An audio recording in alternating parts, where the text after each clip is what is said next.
It is currently 21 minutes after 11 o'clock. A pleasant good morning to you in case you just locked into us. We are 107.7. My name is Rennie Bishop on Sunday, December 13th. Thanking you for choosing us to be in your company. Going to do this until 12 o'clock. The issue at hand, of course, is on everybody's lips is the question of the governor of the central bank. Not only is it on the lips of the finance minister, it's on the lips of the opposition leader. Not only is it on her lips, it's on the lips of the prime minister. Not only is it on his lips, it's on the lips of the Chamber of Commerce, the Downtown Merchants Association, and everybody. I guess at the center of all of this is a question of a recession. Now, according to the International Monetary Fund, there is no official definition of recession. There is a general recognition that the term refers to a period of decline in economic activity. Very short periods in decline, they are not really concerned or considered as recessions. However, most commentators and analysts use as a practical definition of a recession 2 consecutive quarters of decline in a country's GDP, which is the value of all goods and services a country produces. Now, although the definition is a useful rule of thumb, many are warned, economists warn, the IMF warns, that a focus of GDP alone is too narrow. It is often better to consider a wider set of measurable economic activity to determine whether a country is indeed suffering a recession or not. I guess this is at the heart of what the Minister of Finance is saying, or why he said there should be cooperation, because government makes policy. And if you're going to arrive at making a statement that we are in a recession, you need some facts. That brings into the question the CSO. So the minister is saying we're waiting for that. Then you have to go by that definition of what is a recession. So at the end of the day, because there's nothing that's etched in stone and everything has a hue, a shade of gray one place or the other, the easiest thing for us to have happen is the leaders of our country cooperate and arrive at a consensus. You can go ahead even if you don't have a consensus, but at least you must have consultation. That, I believe, is what the Minister of Finance is saying. The central government governor seems to think differently.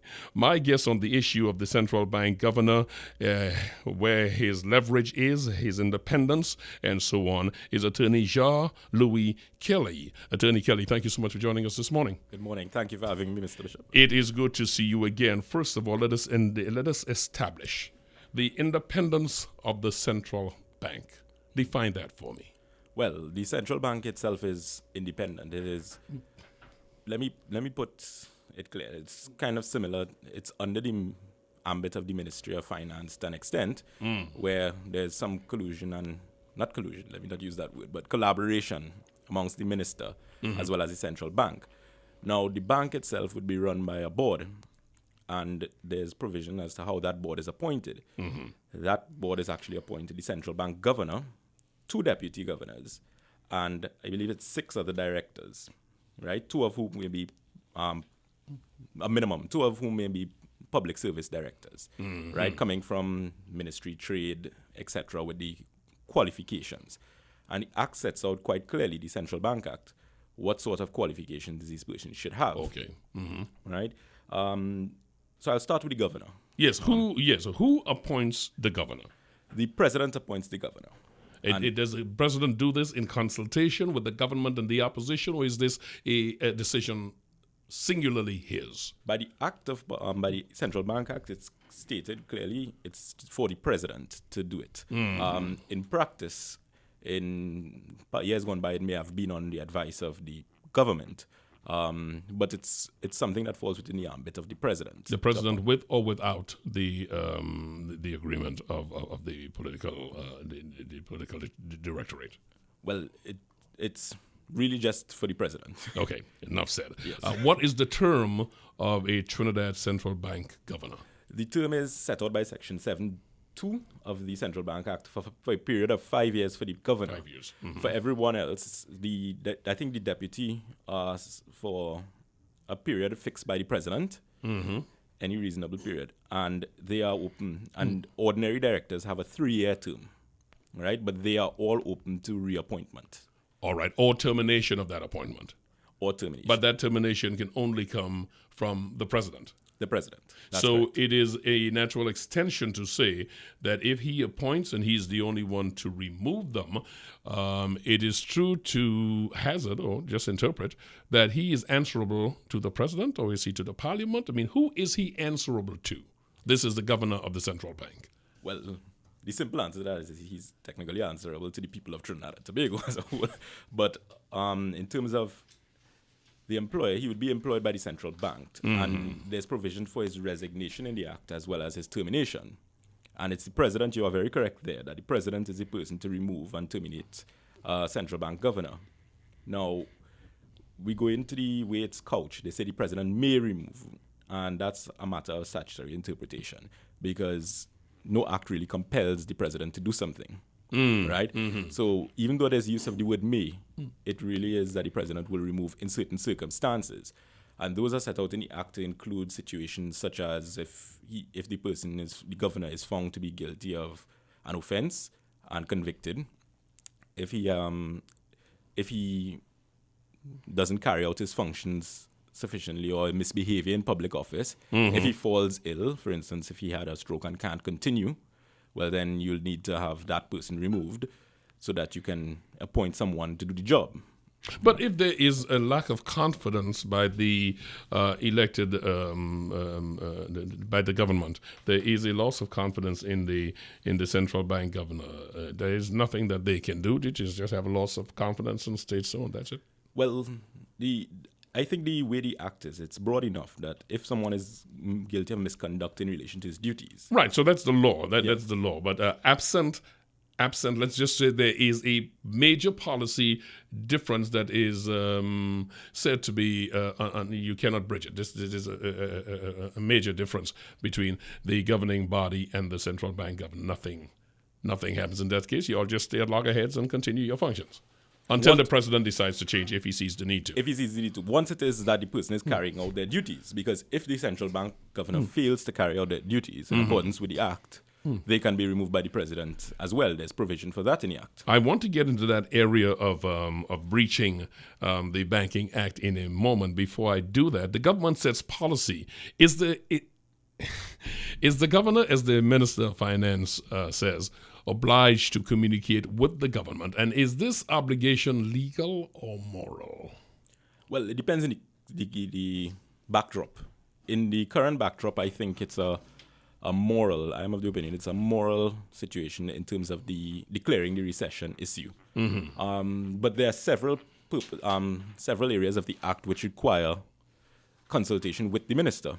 For instance, I think under Section 44D or something so, where there's a riot or there's a big problem with society, war breaks out, etc. And a financial institution is unable to, when I say financial institution, a bank or some other financial body is unable to think. The central bank can step in and take it over, but they must consult with the government first. I see. And they even go on to say where they can consult with the governor after they take over control, once it's done soon thereafter. In the context and the background. So, for instance, if we get hit with a hurricane and things need to be done to save the financial and the economy of Trinidad, the central bank has the power under the act to step in, but it's usually after consultation with the minister. So sometimes, depending on the circumstance, there's a need to consult with the minister. But in relation to the announcement itself, I'm not sure if that will be caught by the legislation. And it's something that you can see would morally make sense, because you can't have the central bank governor saying one thing, the CSO saying another thing, and the Minister of Finance not knowing what's going on.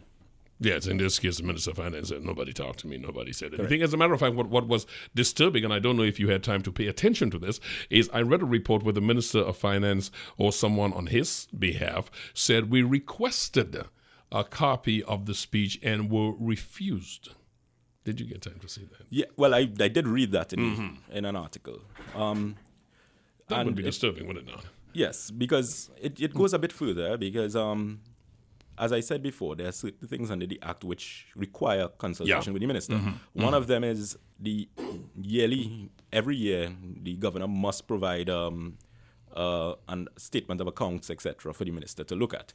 And of course, the minister has the option to get the Auditor General to go in when and once he sees it so fit. Yes. Of course, the central bank has confidential information, which I'm sure we'll get to here. Oh, yes, we will.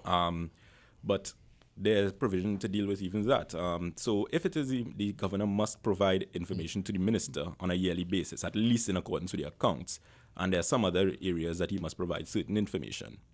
Well, in certain contexts, you must. Now, in relation to what I read about in relation to the finance minister asking for the report and not being provided, well, that's a different story. It's pretty disturbing, and particularly when you look at, that's the reason I started the segment with you, dealing with the IMF definition of what is a recession, and they're continuing to explain it is not merely GDP that you measure this by. There are many other factors. All right, let's get to the what's before us all, the law itself, because that's an easy way. That's almost automatic removal if one is in fact in violation of the Chamber of Commerce, the Downtown Owners and Merchants Association, and the Minister of Finance, among others, have condemned what they stated as the governor naming, not they stated as, they have condemned the governor naming companies and the dollar amounts used through foreign exchange. They're saying it violated laws pertaining to accountability.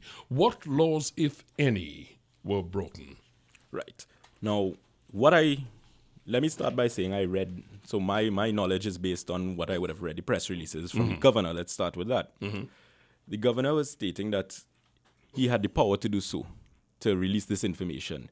And I think he relied on Section 56 of the Act, as well as the subsection in the Financial Institutions Act, dealing with, which would be, let me just pull it here.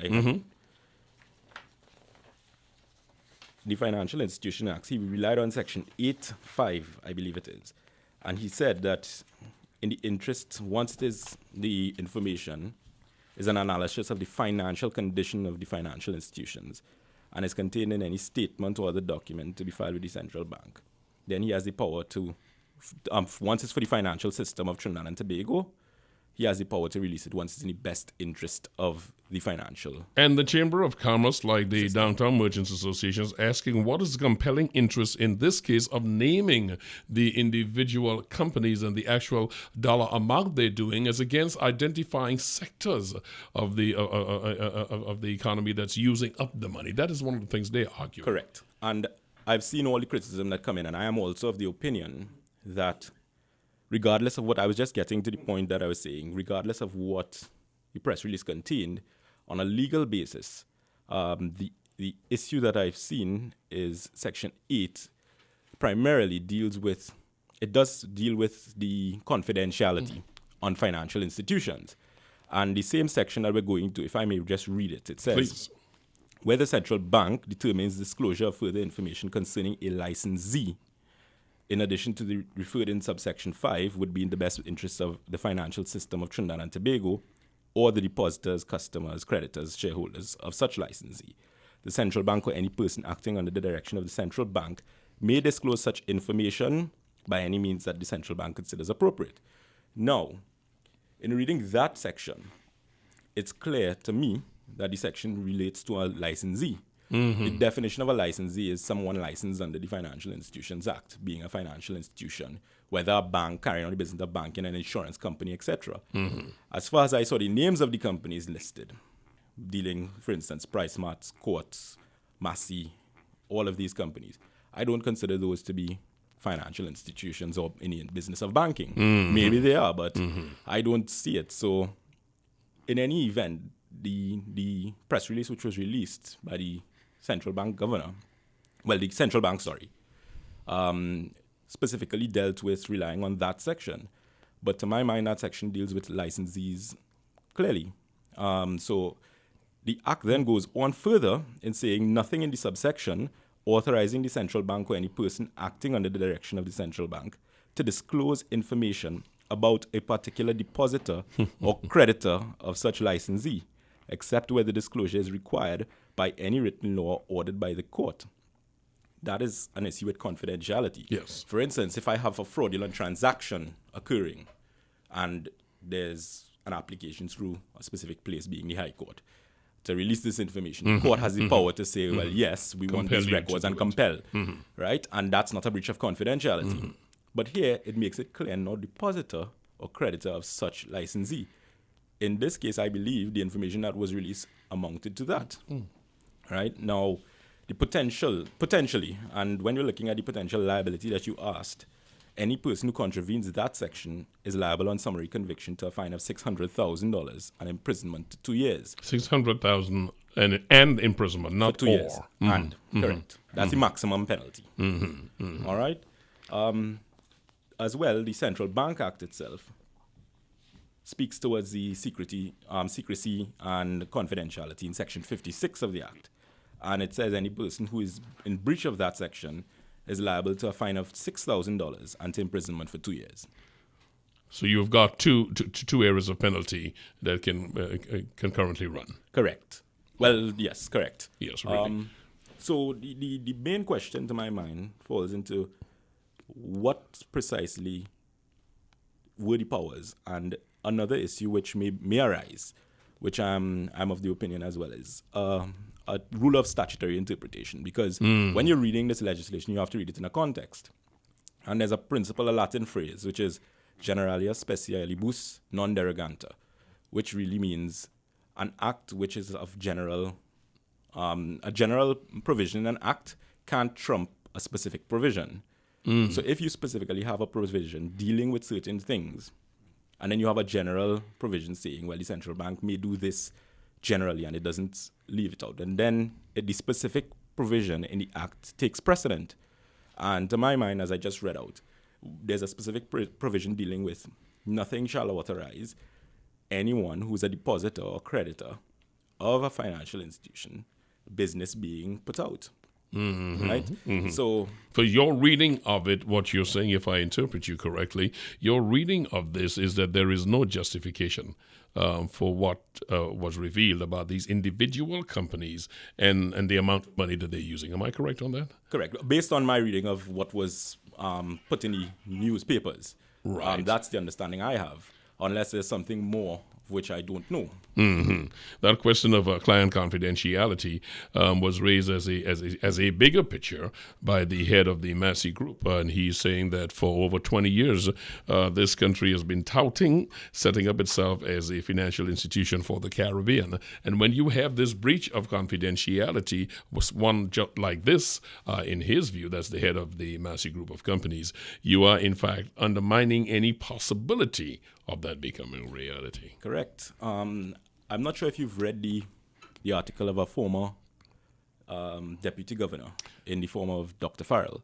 No, yes, I read Dr. Farrell's, of course. He was a guest here too, yes. And I concurred with his view that it would shatter the breach of confidentiality, or potential or perceived breach of confidentiality, will shatter the confidence anyone will have in a system like that. Because one day you can wake up and find Rennie Bishop's information is being put into the newspaper because the central bank says they can do so in the interest of the public.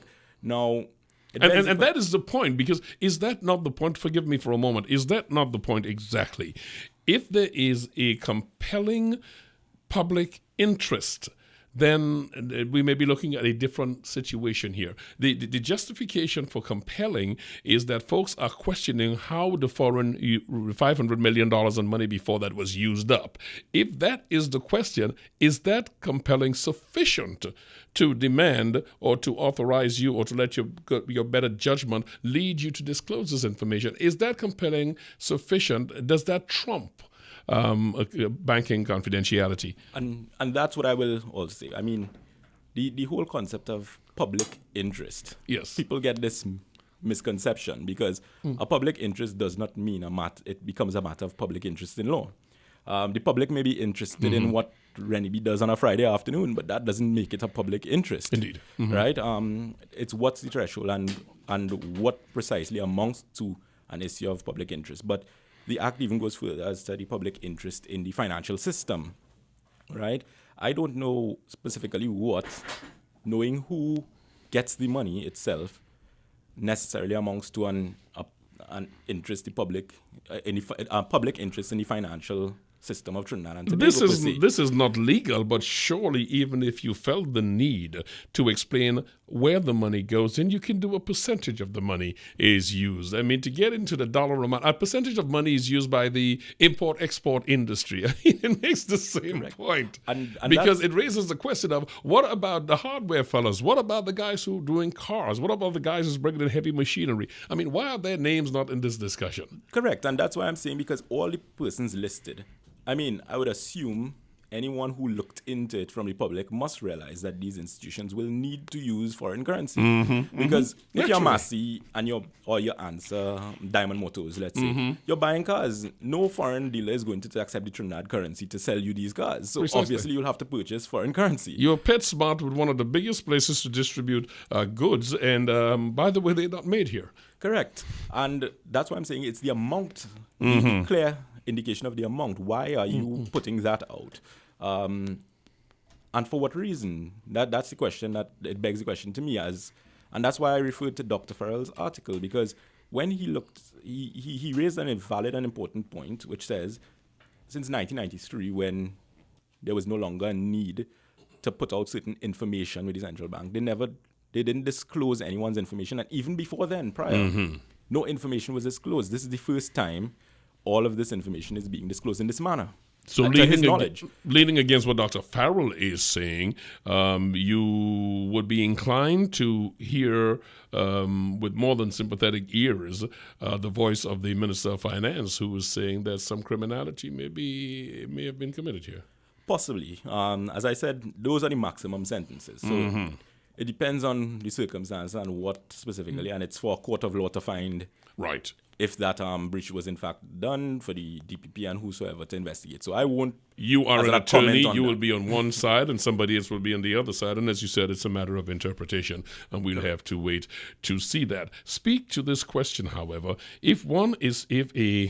First of all, did you find anywhere there is precedent where a central bank governor did in fact name the users of foreign exchange in the manner as was done by the present governor?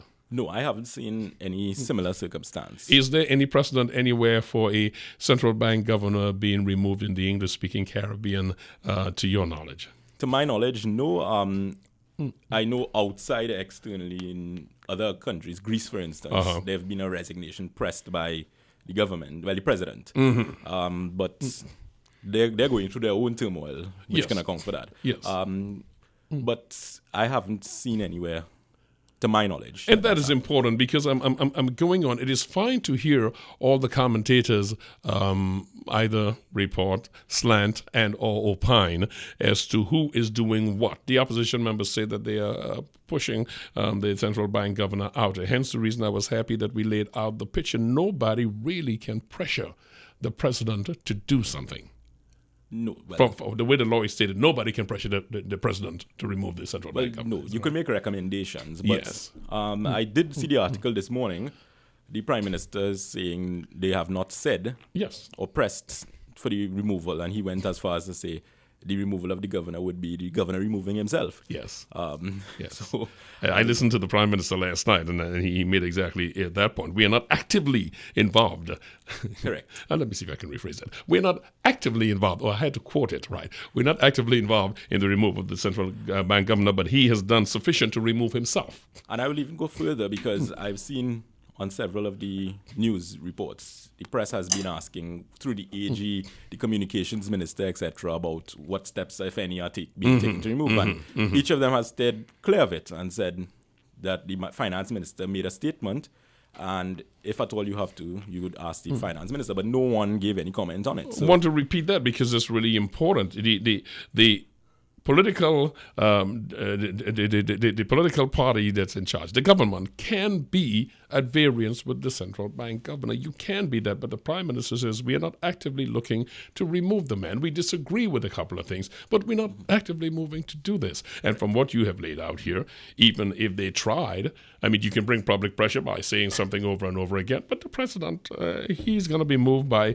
his analysis of the situation. correct. And he's a person who is put there to be objective and to make the proper decisions as and when they may come to him. So, if he is found to have breached the law, is that automatic resignation expected, or is he to be dismissed? I mean, if you are found in breach of client privilege here, disclosing bank information illegally or without good justification, in addition to the fines that you laid out, is he then obliged to resign, or is he removed? right. So, in terms of speaking generally, if it is a person, a director or a governor or so forth, may be convicted of a prison sentence, yes, so you're gone. then there's ground for the president to remove him.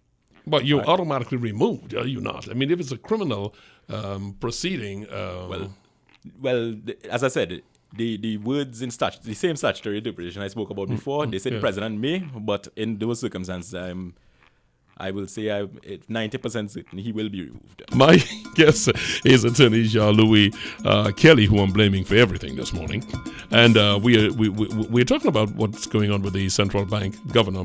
And we have cleared up a lot of things, and thank you for the clarity, Jean-Louis. We truly appreciate it. I do wonder, however, DOMA, which is the Downtown Merchants Association, and the Chamber of Commerce, they have all sent letters they have confirmed that they have sent letters to the Minister of Finance in this area. The Minister of Finance says, I'm waiting on some legal opinion here.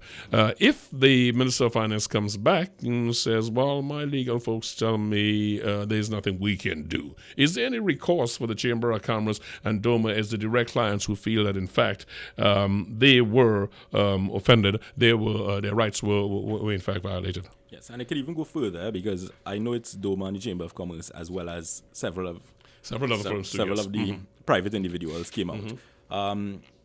The same recourse I think the minister has, if you were to get legal advice to say, yes, you may proceed, is the same steps they can take. They can take it through the police, or it may be better if it is the minister did in fact find similar opinions to their attorneys' opinions, because then it could be a recommendation made for the DPP to take the necessary steps or so.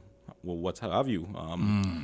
But these individuals, as any individual in Trinidad, if there's a breach of the law, you're entitled to take it to the police and make your complaint. Yeah, I generally wanted to know that, because I know in the climate, some folks may wonder, well, the government does not want to seem to be the ones going after him, so maybe their counsel will be... tread really lightly on this and don't touch it. So if they decide to let public pressure take care of that for them, what happens to those who feel aggrieved in the interim? Hence the question for the Chamber of Commerce and DOMA and other organizations. What is their recourse? Right. As I said, their recourse is to go to the police directly. If the police aren't interested, an individual can make a private complaint in this country. So even if it is you take it to the magistrate's court or whichever avenue you wish to take it, they can civilly sue. Well, there's that option as well. Possibly, I know we spoke about breach of confidentiality before, but this is a different, not really different, but different circumstance and factual, but same principle. If there was a duty of confidentiality owed to you and that has been released, but what damage have they suffered? That's the question you have to go. And if not, whether it's nominal damages or whatsoever, you're aggravated. But if it's aggravated, you have to prove malice. So I know in my last program, we spoke about that generally, once there's sufficient evidence to say malice is brought. So there is somewhere in the Central Bank Act, and I'm looking for it, and right now it escapes me, somewhere that deals with wittingly or unwittingly putting out the information of clients. Yes, that's correct.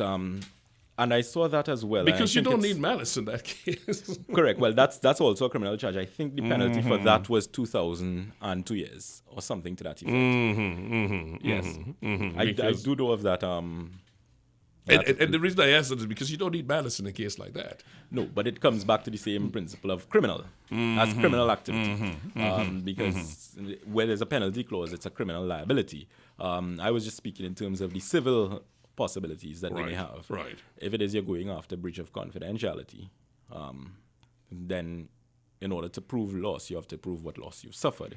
Otherwise, what you'll get is nominal damages if the courts are of the opinion that the confidentiality has been breached. But if you, I mean, one of the areas you can go, it's a PR nightmare for any company if they're demonized as a result of seeming to be the company. So they can talk about that their stature has been compromised, can they not? Well, correct. And that will be for them to prove what loss they've suffered. And that will amount possibly to their loss. And that will be their case, which they will get their legal advice on to proceed. So that's how they will go about on a civil suit.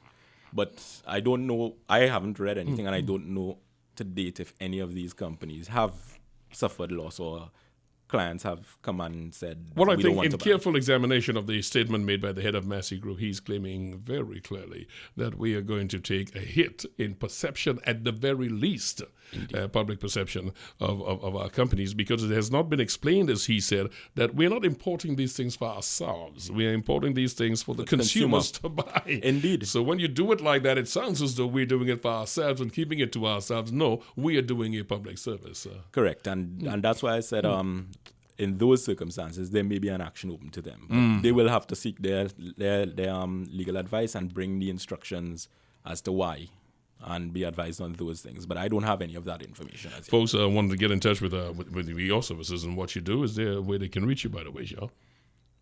Yes. Yes, well, we're located in Caribbean Commercial Law Chambers. And there are headed chambers by Mr. Jilks, and there are 10 attorneys there. So, all right. I take of your time, at least I can give back to tell folks where they can find you. Jean-Louis Kelly, again, thank you so much for taking your time this Sunday morning. Good to see you too, and you look even good. It's a shame that you brought me the cold. Can you get that immediately? No, you can't? It sounds good to blame him anyway. Why let the truth get in the way of a good story? Jean-Louis, thank you so much. I hope you have a wonderful Sunday, and thank you so much for taking the time and bringing the clarity to us this morning. Thank you for having me. Thank you.